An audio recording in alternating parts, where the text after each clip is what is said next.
Yes. Hello students. This is the third lecture of our third chapter, that is planning, right? In the previous lecture we have completed importance and limitations of planning, and today we are going to continue with the process of planning.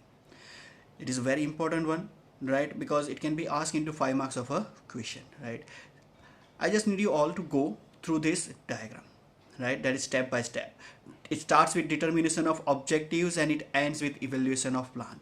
Remember students, this is the process, right? So you need to write all the points step by step, right? If you are skipping any point, if you are not maintaining the order that has been given in your textbook or here in this diagram, right, you are not going to get the full marks, right? And what is process? That when we proceed step by step, right, that is called as what? That is called as a process, right? You cannot skip any point or you cannot change or interchange the points.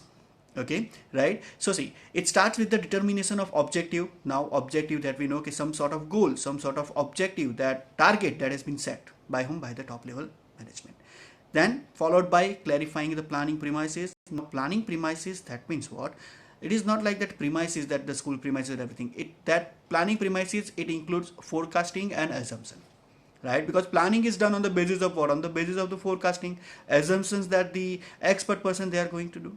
Okay, then collection and analysis of information. See, information of the past, that is collection of information and the data that has been there of the previous years or that surrounding area. Okay, suppose for an example, if I want to start a company, right? So I need to what? I need to collect the information that which one is the suitable place, and if I'm planning to start my own company in Navsari, then I will be looking for what? That is the availability of raw material is there or not, transportation facilities that are available or not, I'm going to get a labor or not, right? These are what? These are all the information.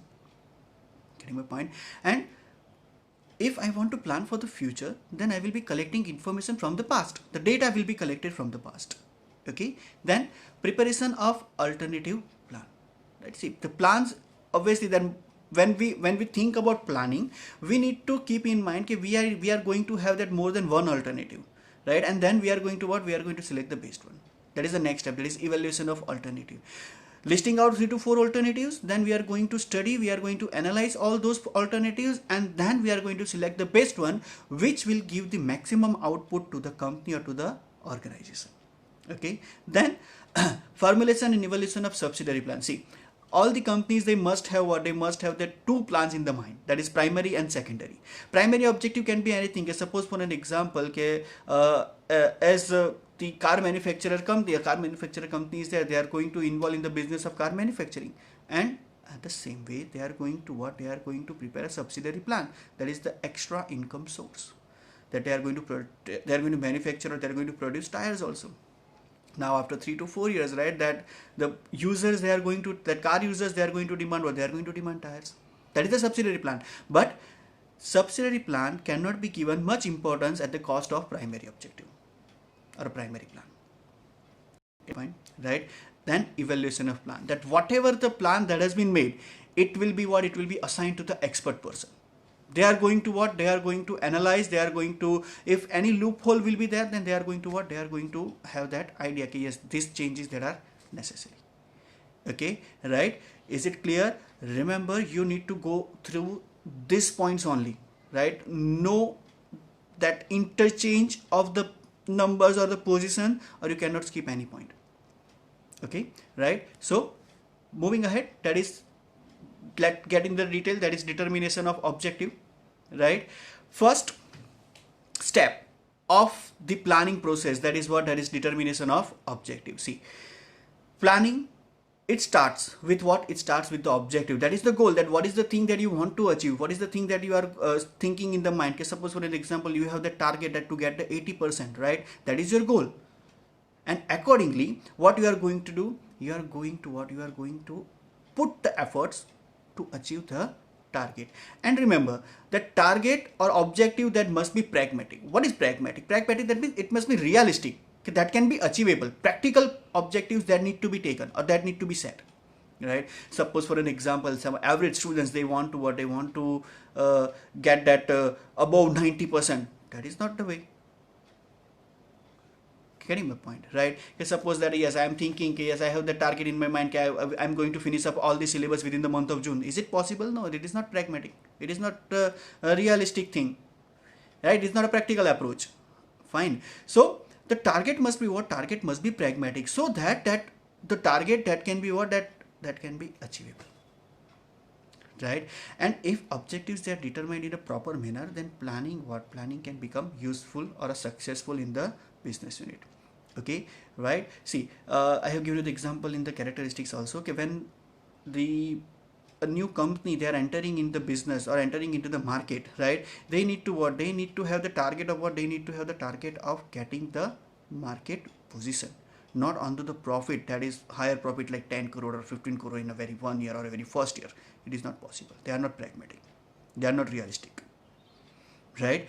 Okay, so determination of objective, that must be there. What is the goal that a company wants to achieve, a corporate wants to achieve, and accordingly they need to what? Accordingly they need to go through that idea, right? And efforts that will be done, right? So planning, it starts with what? It starts with the objective.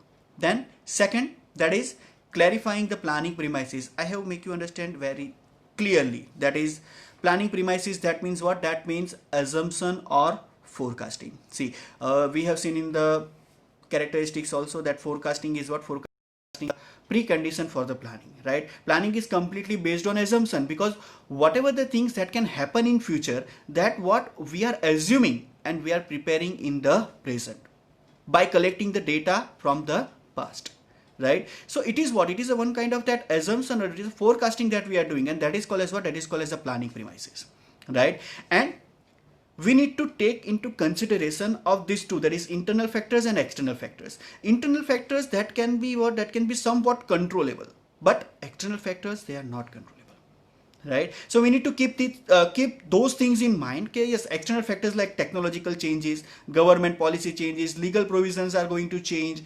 customers' taste and preferences, that is going to change, right? So all these things, that what are the forecasting that we are going to do, what are the assumptions that a businessman is going to do, right? Everything that should be clear, and accordingly the planning premises will be given.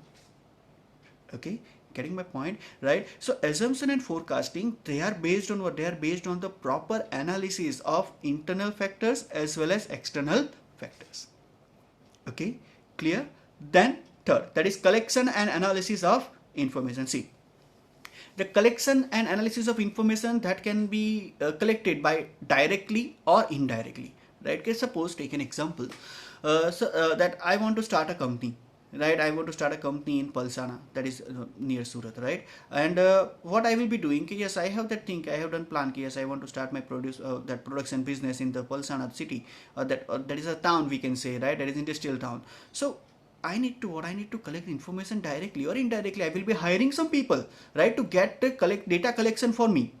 I will be giving that author, that is like that BPO, business process outsourcing, that we have seen, right? That front office job, it is a like people they are going to get, and they are going to go to the survey in behalf of me, right? They are going to get the data, okay, by how many industries are there, what is the demand of the population that are residing near Palsana, I'm getting the particular banking facility near Palsana or not, I'm going to get a transportation facility or not, right? Everything that will be what? Everything that will be surveyed.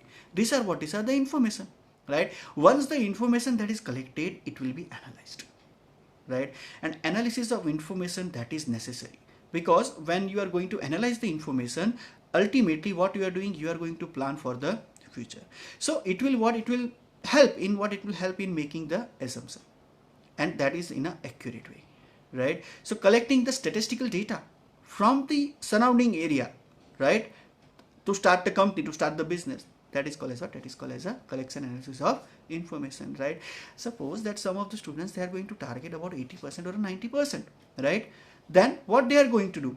They are going to collect the data, that they are going to collect the previous year's board paper, like from 2017, that our syllabus that has been changed to 17, 18, 18, 19 and 19, 20, right? Then they are going to prepare much more, they are going to demand the extra papers, and accordingly they are going to collect the information, okay, what is the pattern of the examination, what type of questions that can be asked, right? Everything that will be what? Everything that will be analyzed.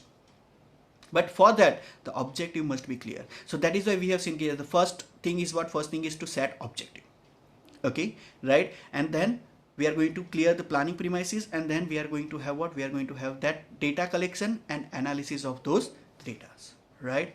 Then preparation of alternative plan. See, example that is given here, that is about producing or by purchasing. Business, it can be done by two ways.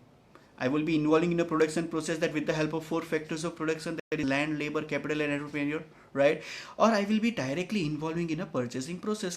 If I'm the owner of the, or I want to start the business of the ready-made garment shop, right? Then what I will be doing, I'm not involving in a production process. I will be purchasing from somewhere and I'm selling to the customers.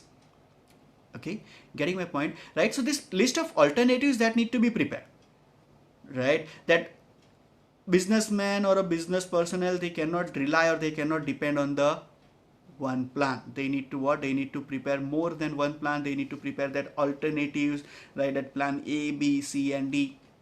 If plan A fails, then B, it will be there, right? Or if they are going to analyze or that all four plans, and then they are going to select the best one, right? Then evaluation of alternatives, right? See, understand this thing, that the various alternatives, that will be what? That will be analyzed, that will be studied carefully, and the alternative which is feasible, that means which are easily achievable, that will be what? That will be taken for the detailed evaluation, right? Whatever the factors that are going to affect, or whatever the factors that are going to contribute towards that is in a positive way for the each alternative, that will be included.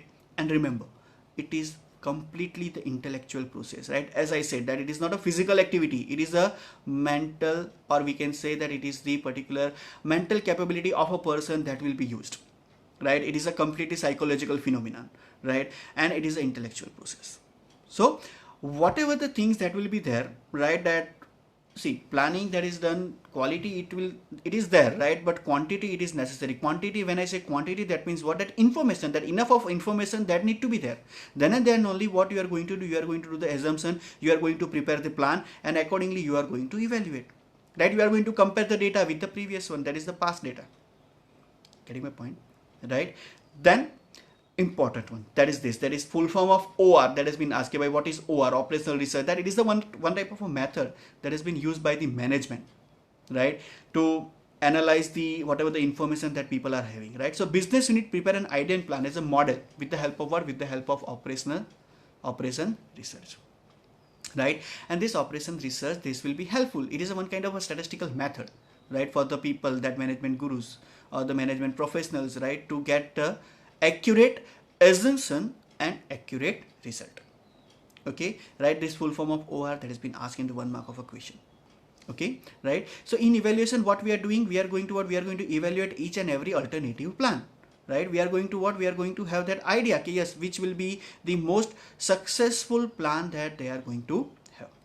Okay, then selection of the best alternative. Obviously, that after evaluating each and every alternative, the best suitable, that best which can give the maximum result, right? That will be what? That will be selected.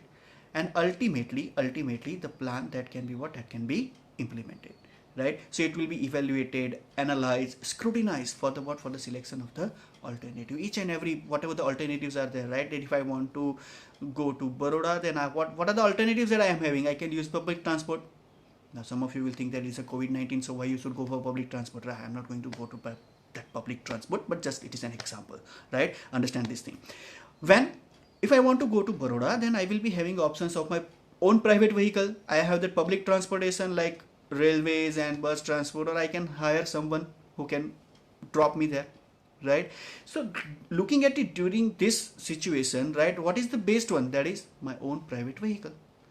That is the best one, right, to avoid the risk and to reach my destination safely. Simple things. Same way, the business professional, they are also the management professional, what they are going to do? They are going to do the same thing, right? They are going to evaluate each and every alternative, and they are going to what? They are going to select the best one, which will be visible, that is easily achievable, and which will give the maximum output. Okay, right? Then formulation and evaluation of a subsidiary plan. Now understand this thing. What is subsidiary plan? Subsidiary plan, that means it is a secondary thing, right, which will be helpful in getting the extra source of income. That I have given you the example, right, about the car manufacturing company, right? That one of the car manufacturing company, they are going to have what? They are going to have that extra or extra unit about what, about to producing or manufacturing of tires, right? That the one who is using car, they are going to have a demand of what, demand of the particular tires, right? Not now, but it can be later, that sooner or later they are going to demand that tires, right, at 3 years or 5 years, right? So if they want to capture the market, if they want to increase the sale, right, they are going to have what, they are going to have a subsidiary plan, so that extra income it will be there. Take an example of Jio, Mr. Mukesh Ambani, right? Recently what he has done, he was involved in a telecommunication business that is called as Jio, right? Now he's merging with that Facebook. For what purpose? To get that grocery stores online. That is a subsidiary plan. Getting what was his prime objective? He was going to give the facility of the telecommunication, that is Jio. When Dhirubhai started, he was completely different, right? His objectives or his goals, they were different. Now Mr. Mukesh Ambani, he is getting what he is getting, or he is reaching at the another level, right? That he has started Jio as a telecommunication service, and now he's going to what? He's going to start that particular grocery items, that online stores, right? That local, the shopkeepers, what they are going to do, they are going to get that particular online Jio Mart, that is called as.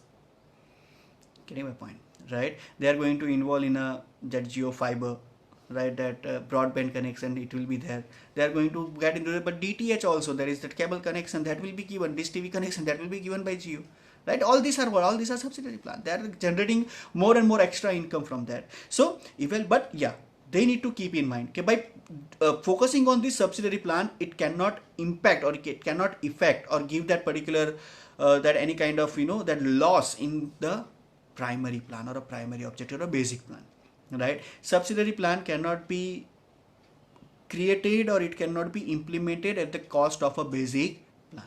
Remember this thing, right? So subsidiary plan that will be created, it will be evaluated, and then it will be implemented if it is possible. If it is not, then subsidiary plan will not be given much more focus. Okay, and last step, that is evaluation of plan.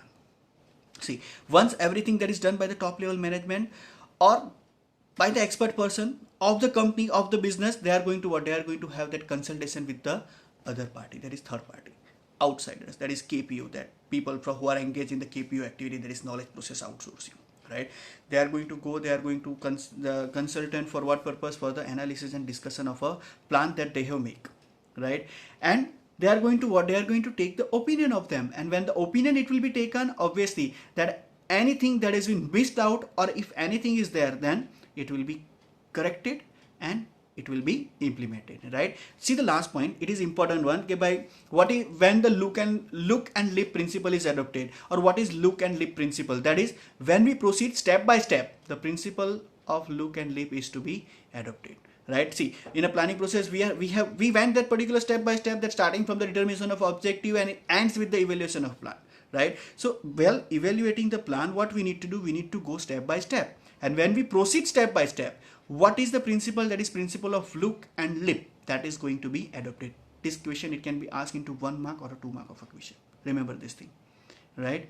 Okay, getting my point? So just go through the process. If you have any doubt, let me know, right? That's it for today. And remember, I'm going to send the PDF of this PPT and you need to make notes from it. Okay, right? Fine. Thank you.